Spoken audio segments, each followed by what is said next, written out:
네, 안녕하세요. 미국 주식 멘탈 케어하기 멘탈이 전부다입니다. 네, 오늘 일론 머스크가 조 로건의 팟캐스트에 출연해서 테슬라에 관련된 이런저런 얘기들을 했습니다. 오늘 시황정리 영상에서는 제가 시간 관계상 이 부분을 설명드리지 못했는데요. 여기에 대한 얘기를 좀 해보려고 합니다. 그 전에 아까 전 영상에서 빼먹은 뉴스가 하나 있는데 테슬라 모델 Y가 드디어 한국에 정식으로 출시가 됐습니다. 가격은 절묘하게 5,999만 원으로 세팅이 됐는데요. 이거는 의도된 세팅이죠. 전기차 보조금을 6천만 원까지만 100% 받을 수 있기 때문에 일부러 6천만 원 이하로 세팅을 한 거고요. 롱레인지의 경우에는 6,999만 원, 퍼포먼스는 7,999만 원인데 9천만 원 이하 차량은 50%를 받을 수 있기 때문에 퍼포먼스 버전까지 모두 50%의 보조금을 받을 수 있습니다. 이제 한국에서도 모델 Y가 자주 보이게 될 것 같아서 제가 살 일은 없지만 그래도 마음은 기쁘네요. 네, 조 로건의 팟캐스트에서 일론 머스크가 했던 얘기를 좀 짚어보자면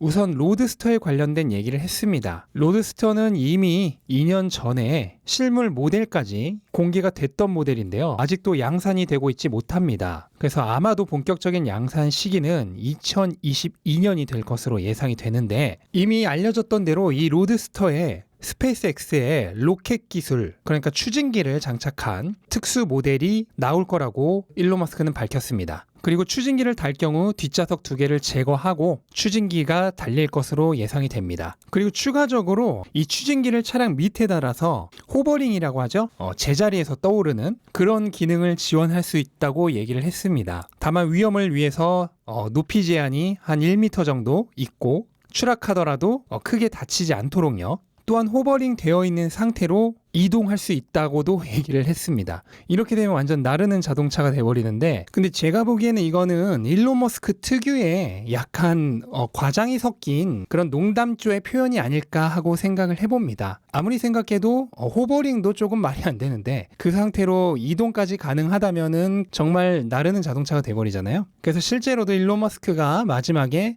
지금 이 계획은 실현되지 않을 가능성도 있다라고 얘기를 했습니다. 그리고 사이버 트럭에 관련돼서도 얘기를 했는데요. 우선은 디자인이 이제 완전히 마무리가 되었다고 합니다. 그래서 확정된 디자인으로 이제 향후 출시가 될 예정이고 기본적인 디자인은 예전에 발표했던 거랑 거의 같은데 크기만 전체적으로 3% 정도 감소했다고 합니다. 이 3% 감소시킨 이유는 보링 컴퍼니의 터널을 이용할 때 기존 사이버 트럭의 크기가 너무 크기 때문에 거기에 맞추기 위해서 이 약간의 크기 조절을 했다고 하고요. 운이 좋다면 올해 약간의 배송을 시작할 수는 있지만 기본적으로는 2022년부터 양산이 시작될 거라고 얘기를 했습니다. 실제로 지난 4분기 실적 발표를 할 때도 세미트럭은 올해부터 배송이 된다고 적혀 있었는데 정작 사이버 트럭에 대한 얘기는 없었죠. 그것만 보더라도 기본적으로는 2022년부터 배송을 목표로 하고 있는 것으로 보입니다. 그리고 예전에 한번 얘기 나온 적이 있었던 벤에 관련된 얘기가 또 나왔습니다. 또 다른 전기차 업체인 리비안이 아마존과 10만 대의 운송용 벤을 계약을 하면서 이 벤도 향후 전기차 분야에 굉장히 중요한 그런 모델이 됐는데요. 테슬라의 벤 모델을 개발을 하고 있다고 일론 머스크가 직접 밝혔습니다. 일단 이 벤은 태양광 패널을 천정에 장착할 가능성이 높다 그래요. 기본적으로 다른 차들은 이 지붕에 태양광 패널을 단다고 하더라도 그 비용 대비 효율이 거의 없었죠. 하지만 벤은 상대적으로 평평한 지붕 그리고 넓은 표면적이 있기 때문에 이 태양광 패널 시스템이 굉장히 잘 어울린다고 합니다. 또한 벤이라는 특성상 박스형 차량이기 때문에 디자인을 해치는 요소도 굉장히 적다고 해요. 그래서 지붕에 태양광 패널을 설치하는 거를 계획을 하고 있고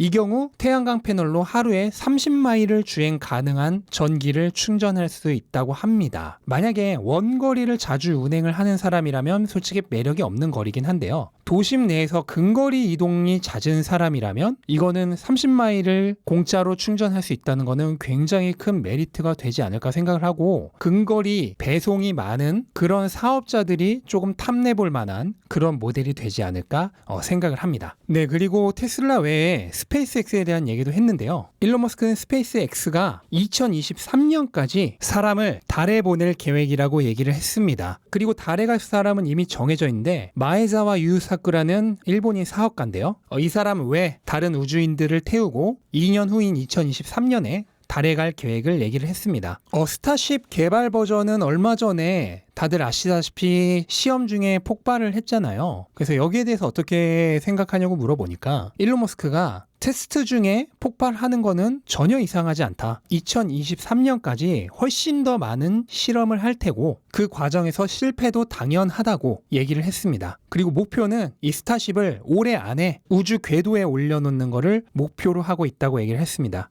이 스타쉽은 기존에 쏘아 올렸던 펠콘 9이나 펠콘 헤비보다 훨씬 뛰어 올리기가 어려운 로켓입니다. 훨씬 크고 무겁기 때문인데요. 이게 왜 필요하냐면 일론 머스크의 궁극적인 목표인 화성에 인류를 이주시키기 위해서는 사람도 더 많이 태우고 짐도 훨씬 많이 실을 수 있는 거대 우주선이 필요합니다. 그런 의미에서 일론 머스크가 이렇게 굉장히 어려운 난이도의 거대 로켓인 스타쉽을 실험을 하고 있는 거고요. 이게 성공을 할 경우, 그래서 인류를 달에 보냈을 경우 이 스타쉽에 수많은 사람과 짐을 싣고 화성에 가는 일론 머스크의 꿈에 한 발짝 더 가까워진다고 볼 수 있는 거죠. 그래서 이 스타쉽은 스페이스 X에게 있어서 가장 중요한 우주선이라고 할 수가 있겠습니다. 실은 달에 가는 거는 제 오랜 소원 중에 하나기도 합니다. 그래서 예전에 투더 문이라는 게임도 굉장히 좋아했었는데 예전에 제가 100살까지 살기로 다짐을 했던 때가 있는데요. 그 이유가 한 살이라도 오래 살면 과학기술이 발전해서 달에 갈 확률이 조금이라도 높아지지 않을까 하는 생각으로 달에 가는 걸 그냥 꿈처럼 여겼던 적이 있는데 불과 2년 후에 민간인을 태운 우주선이 달에 갈 수 있다는 그 포부를 밝히는 것만으로도 저는 정말 가슴이 벅차오르는 느낌을 받았습니다.